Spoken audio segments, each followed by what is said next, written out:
Diálogos, o convidado de hoje é um profissional bem-sucedido, teve uma carreira fulgurante, estava na iniciativa privada até pouco tempo, com sucesso, e com toda a experiência acumulada, o que ele fez? Resolveu se meter na política. E o que é pior, ele quer renovar a política nacional.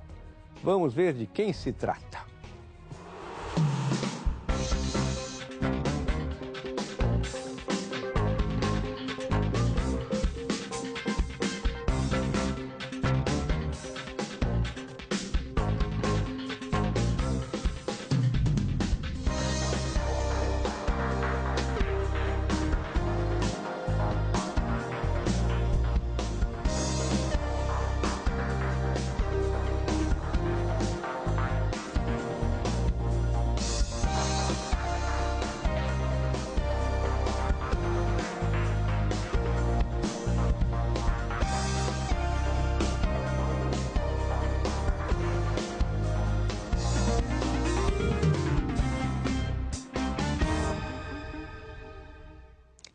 Pois é, temos aí João Amoedo, que é formado em engenharia e foi para o mercado financeiro, fez carreira lá, sempre muito bem sucedido. Aí resolveu começar a fazer política, mais do que isso, resolveu criar um partido a partir do zero, não ligado à política tradicional. Obrigado por ter vindo, Amoedo. Agora me explica o seguinte, por que um novo partido? Você é o 33º partido, chama Nova Organização. Já somos em 35, que foi concedido o registro pelo TSE. Por que um novo partido? Bom, já Mário, não chega? É verdade. Bom, primeiro, obrigado aí pela oportunidade de a gente estar conversando. De fato, há uma quantidade enorme de partidos no Brasil, né? Mas eu entendo que o problema dessa quantidade não na verdade, isso é a consequência de alguns fatos. É um sintoma, né, da falta de representatividade que as pessoas sentem nos partidos atuais. Você tem alguns benefícios, privilégios para os partidos, como fundo partidário, temos televisão, isso acaba incentivando a criação de novos partidos. E você tem muito pouco claro, na grande maioria dos partidos, qual é a proposta, qual é o debate que se quer na sociedade. E o que nos levou a montar o Novo foi justamente isso, quer dizer, o Novo parte do pressuposto de que as pessoas são melhores gestores da vida dela, que o Estado pode fazer, deve estar presente nas áreas essenciais, como saúde, educação e segurança, mas nós teríamos uma qualidade de vida muito melhor para todos se o Estado se limitasse a essas áreas, porque ele atuaria melhor, seria mais eficiente nessas áreas e deixaria as pessoas com mais liberdade para gerenciarem seus próprios recursos, né? Agora, há partidos que têm programas, não digo iguais, mas com algumas semelhanças. Eu cito o DEM, o Partido Democrata, cito alguma parte do PSDB, que são também liberais, são privatizantes, são mais de direita. Por que você não se cerrou fileiras com o DEM ou uma ala do PSDB, essas coisas? Eu entendo que o PSDB é um partido mais de centro-esquerda, né? Ele, até para o próprio nome, ele fez... Só o nome, às vezes. Ele fez algumas privatizações de fato, mas eu não sei se aquilo foi por uma necessidade, acredito que tenha sido mais por necessidade do que propriamente por convicção. E o que a gente identificou em alguns desses partidos é como você comentou bem, quer dizer, existem alas do partido que defendem alguma tese, mas não tem uma unidade de ideias nos partidos. E como um outro objetivo do Novo era justamente trazer pessoas novas para a política, nós entendemos que não havia uma consistência de ideias nos outros partidos e que se houvesse uma nova agremiação, seria mais fácil você atrair novas lideranças e renovar a política, que é uma das principais propostas do Novo. Então, por isso, apesar de ser um trabalho difícil, burocrático, da montagem do partido, nos tomou aí quase 5 anos, esse foi o caminho que nós julgamos adequado, principalmente porque na crença de que as coisas devem ser feitas através das instituições democráticas, as mudanças devem passar. Mas vocês querem tomar o poder? O Novo quer tomar o poder? Olha, o Novo é ambicioso. Nós não queremos ser um partido de nicho. Nós, de fato, queremos ter uma participação muito ativa nas mudanças que o Brasil precisa fazer. E, para isso, você vai precisar ter representantes no Congresso e muito dentro daquele objetivo que a gente já comentou em algumas ocasiões, que é o seguinte, o Novo, no fundo, quer devolver poder para as pessoas. Nós queremos devolver esse poder para as pessoas, mas, para isso, você precisa estar participando do Estado. Hoje, o tamanho que o Estado tem, a interferência que ele tem nas nossas vidas, é muito difícil você fazer mudanças que não sejam passando pelo Estado. Vamos testar alguns pontos. Amoedo, um dos grandes problemas nacional, saúde. Se não tem o SUS, as pessoas não têm onde ir também, né? Os planos de saúde, uma boa parte deles é um vale-a-couto de exploração das pessoas. O que o Novo faria com a saúde? Que proposta? Olha, eu diria o seguinte, a gente pode pegar como exemplo o Bolsa Família, que eu acho que poderia se aplicar à saúde. O SUS é importante, agora nós sabemos que todas as áreas do governo, e a saúde não é diferente, a gente vê aí problema de gestão. Quer dizer, falta remédio, falta macas, falta médico. Então, existe um problema de gestão do Estado nas operações. O que o Bolsa Família fez? Ele deu recursos para as pessoas para resolverem basicamente o seu problema de alimentação. E as pessoas foram, com esses recursos, comprar o alimento ou outra coisa que eles estivessem precisando na rede privada. O governo não foi montar um supermercado, contratar o caixa, comprar comida. Então, essa ineficiência que existe no processo gerenciado pelo governo desapareceu. Mas aí isso não são os velhos planos de saúde que vitimizam as pessoas, que não... Mas aí que está a grande vantagem do mercado, porque você pode ter competição. Então, se o governo colocar um ambiente propício à competição, o consumidor vai definir o que é melhor para ele. Ele vai fazer uma troca sempre voluntária, quer dizer, ele só vai comprar aquele plano de saúde se estiver atendendo os interesses dele dentro de determinado preço. Senão ele vai para um outro. Qual é o problema que nós temos? É que quando você tem um serviço prestado pelo Estado, normalmente você tem um monopólio, você já pagou por aquilo, via os impostos, então você tem aquela única alternativa de usar aquilo e você não pode ter uma concorrência que é o que faz com que você possa fazer melhor escolha. O Estado, por vezes, também atrapalha porque ele cria tantas regulamentações que acaba-se, no longo prazo, ou no médio, às vezes, diminuindo a concorrência. E aí o consumidor fica restrito a poucas opções. Então, nós acreditamos muito que se o cidadão tiver mais recursos no bolso, com a carga tributária menor, e tivermos um mercado propício ao empreendedorismo, à concorrência, ele vai ter um produto melhor do que ele tem hoje. Outra questão que é bastante grave, que é a questão do banditismo, da segurança, que vem muito do tráfico de droga, mas também vem da miséria, né? Enfim. O que o Novo propõe? Olha, privatiza? Como é que faz? Nós entendemos o seguinte, segurança é uma das coisas principais que o Estado tem que ser responsável, né? Então, de fato, a gente hoje saiu até alguns dados aí mostrando o índice de criminalidade e mortes por habitante muito elevado, quer dizer, o Brasil tem um problema sério de segurança. Agora, isso é investimento na polícia, investimento em tecnologia, investimento na cadeia e principalmente fim de qualquer impunidade. Acho que esse é um processo que tem que começar a ser feito e o Estado, de fato... A maioria dos políticos diz exatamente isso. Mas aí que está. Então, aí tem uma indústria de construção de presídio que não resolve nada.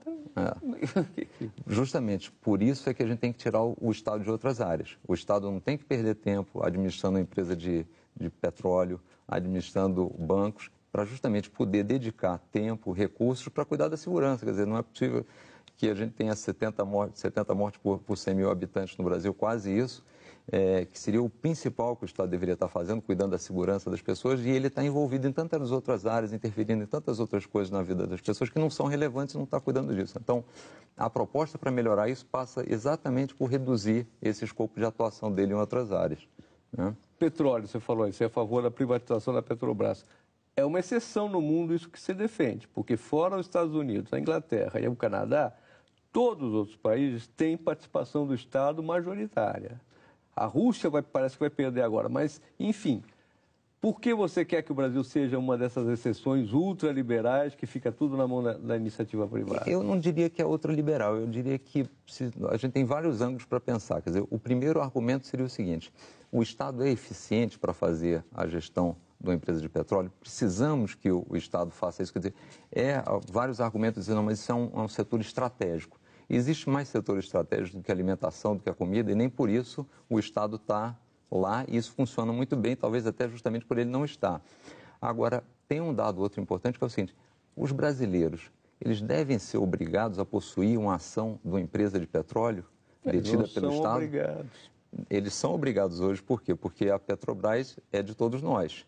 Então, nossos impostos são utilizados para fazer aumentos de capital na Petrobras. Então, no fundo, nós detemos ações de empresas, seja de petróleo, de banco, que eventualmente nós não gostaríamos. Quer dizer, será que a pessoa não preferia estar comprando um pouco mais de feijão? Mas por ser um setor estratégico, por ser energia, a maioria do mundo quer que isso esteja em grande parte na mão dos estados. Isso da Arábia até a América Latina.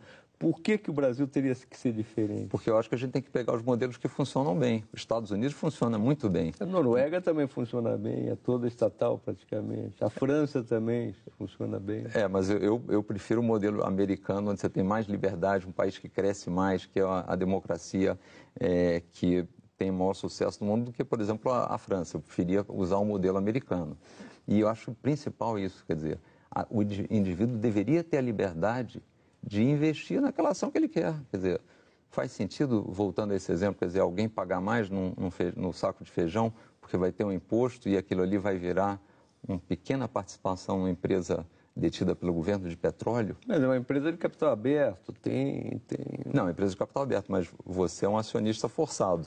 Eu por exemplo, eu hoje, como brasileiro, sou acionista da Petrobras. E, eventualmente, eu não gostaria de ter essa participação lá, mas essa liberdade de escolha eu não tenho, né? Então, eu acho que isso é uma das coisas que o Novo defende muito, a liberdade do indivíduo. É o indivíduo com liberdade, com capacidade de empreender, de gerar riqueza, que melhora a vida de todos, né?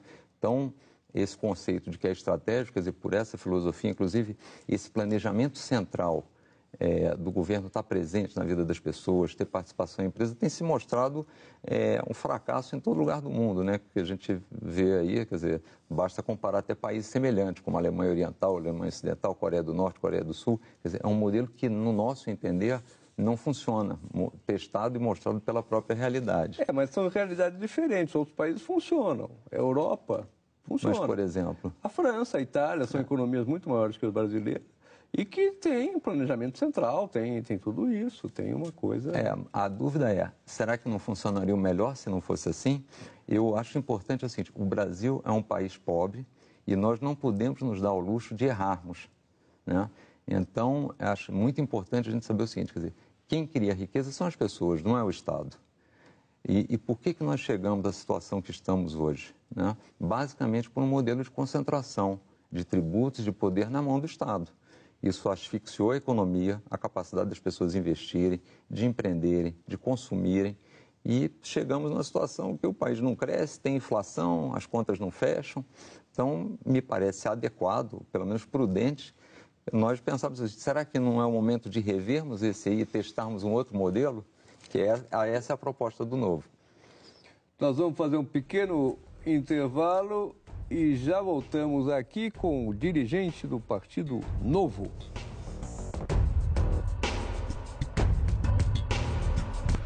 Voltamos com o nosso João Amadeu, que é o dirigente do Amoedo, desculpe, do Novo, esse novo partido. Me diga uma coisa, em quem você votou para a presidência? Votei no Aécio. Inclusive declarei isso, que achava a melhor opção. Certamente o programa do PSDB não é o programa do Novo, mas entre as opções que nós tínhamos, continuar com o programa da Dilma e o PSDB, eu entendi que o PSDB era uma melhor opção naquele momento. Agora a direção do Novo, ela discutiu a situação política? Como ele se posiciona em frente à crise do governo Dilma Rousseff? Como é que você se posiciona? Olha, nós discutimos inclusive hoje isso. Depois da decisão ontem, primeiro, quer dizer, nós sempre achávamos que a gestão Dilma seria pior do que a gestão PSDB. Basicamente pelas ideias, quer dizer, os conceitos que nós entendemos que são equivocados, um pouco do que a gente falou aqui no primeiro bloco. E nós discutimos, então, principalmente depois da definição do julgamento ontem do TCU, né? E nos parece claro agora que com essa decisão técnica, reprovando as contas da presidente e questionando o próprio cumprimento da responsabilidade fiscal com as manobras contábeis que foram feitas, nós somos favoráveis à aprovação do impeachment. Agora, isso é crime de responsabilidade, ainda há uma dúvida se é crime de responsabilidade, mas isso é suficiente para caçar a soberania, os votos, porque é uma manobra fiscal, no final das contas. É uma manobra fiscal de cento e poucos bilhões de reais. Mas que não visa se apropriar, visa beneficiar, pagar direitos. Na verdade, visa fazer coisas que ela não poderia estar fazendo, cumprindo promessas que ela não poderia estar fazendo e fez através da manobra, usando inclusive bancos públicos para simular motivo financiamento. Para afastar do poder? Eu faria quase que a pergunta contrária. Quer dizer, se nós temos um dirigente da nação que descumpre a lei, que faz manobras para esconder volumes desse montante, é razoável que esse dirigente não tenha alguma punição, que não deixe o cargo, quer dizer, que mas exemplo... Isso, está certo, mas a minha preocupação é a seguinte, destituir... Claro, porque é o seguinte, que exemplo nós vamos dar para os próximos governantes se uma lei tão importante como o equilíbrio fiscal, como a clareza dos nossos dados contábeis, são manipulados e a pessoa que os manipulou participou, tinha conhecimento dessa manipulação. Não é uma questão de princípio, é uma questão de dinheiro. Muito desse dinheiro é uma questão de contábil, não é uma questão que você está tirando o pão de alguém, você está matando alguém, você está se apropriando. Não, mas é uma questão de transparência e, vamos dizer, responsabilidade que ela deveria ter com as pessoas que elegeram. 80% dos municípios e dos governos caem também por esse mesmo motivo, você Perfeito. não acha? E cai? Vamos tirá-los? Vamos tirá-los? Claro. O novo quer tirar todo 80%? Não, quem fizer manobras fiscais desta magnitude... porque senão... é o governo federal. Não, mas senão qual o sentido de nós termos uma lei de responsabilidade fiscal? Quer dizer, imagina o seguinte, amanhã eu sou eleito presidente, por acaso, ou alguém do novo eleito, e diz assim, bom, essa lei não precisa ser cumprida, porque se você não cumprir, não tem nenhuma penalidade. Então, acho que o exemplo que nós estamos dando para a nação... Não é terceiro turno, Amoedo? De jeito nenhum, de jeito nenhum. Isso é um exemplo muito importante que a gente está dando para a nação. Eu nem entro no mérito do que vai acontecer. Tem muita gente, inclusive, que defende o seguinte, não é melhor que a Dilma fique, porque isso vai fazer com que ela se deteriore ao longo do tempo e mais fácil lá em 2018 a mudança, mas eu acho que nós temos que tomar as decisões baseadas em princípios, em fazer a coisa certa e depois vamos arcar com as consequências dela. Me parece uma sinalização muito ruim para a nação.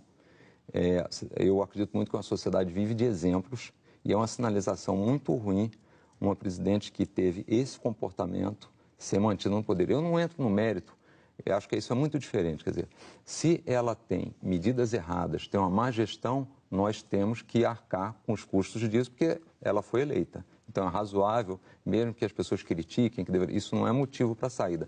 Mas, por uma questão de princípio e de legalidade, se você infringiu normas nesse tamanho, na posição que você ocupa, você tem que dar um exemplo à nação e faz sentido total no nosso entendimento que haja aprovação do impeachment. Há uma discussão entre os juristas em função de você não poder destituir um governante eleito, a não ser em função dos crimes de responsabilidade cometidos durante o exercício do mandato. Ou seja, as pedaladas fiscais são no mandato anterior. Desse mandato ainda não foram investigadas.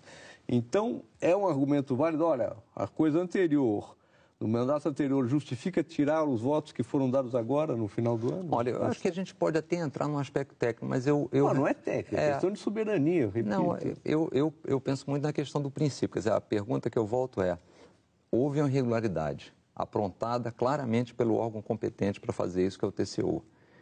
Nós vamos aceitar e vamos dizer, não tem problema, a pessoa que fez essa irregularidade pode continuar, e uma irregularidade deste tamanho, quer dizer, o novo não ganha nada com o impeachment, mas a gente tem que dar um exemplo para a sociedade, senão a gente fica relativizando. A punição não é por demasiado drástica? Vamos tirar o poder?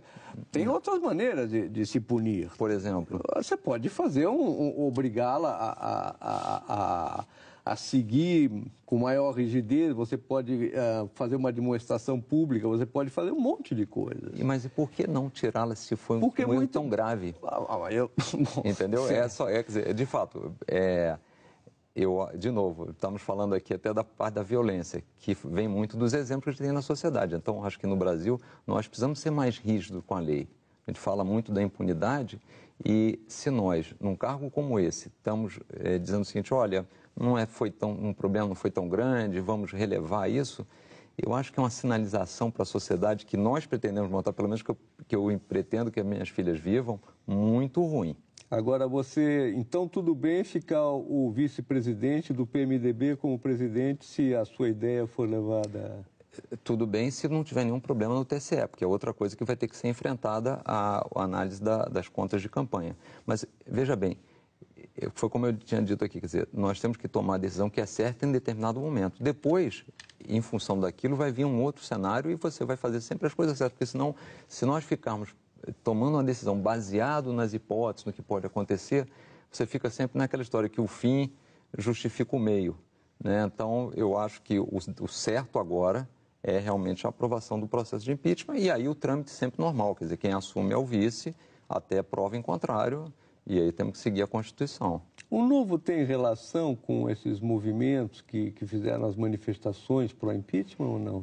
Não, o que tem é o seguinte, pessoas do Novo, indivíduos do Novo têm participado desses movimentos, nós apoiamos a ideia das pessoas se envolverem mais na política, de irem para a rua, mas os movimentos são todos apartidários e o Novo, então, não há nada formal não há uma...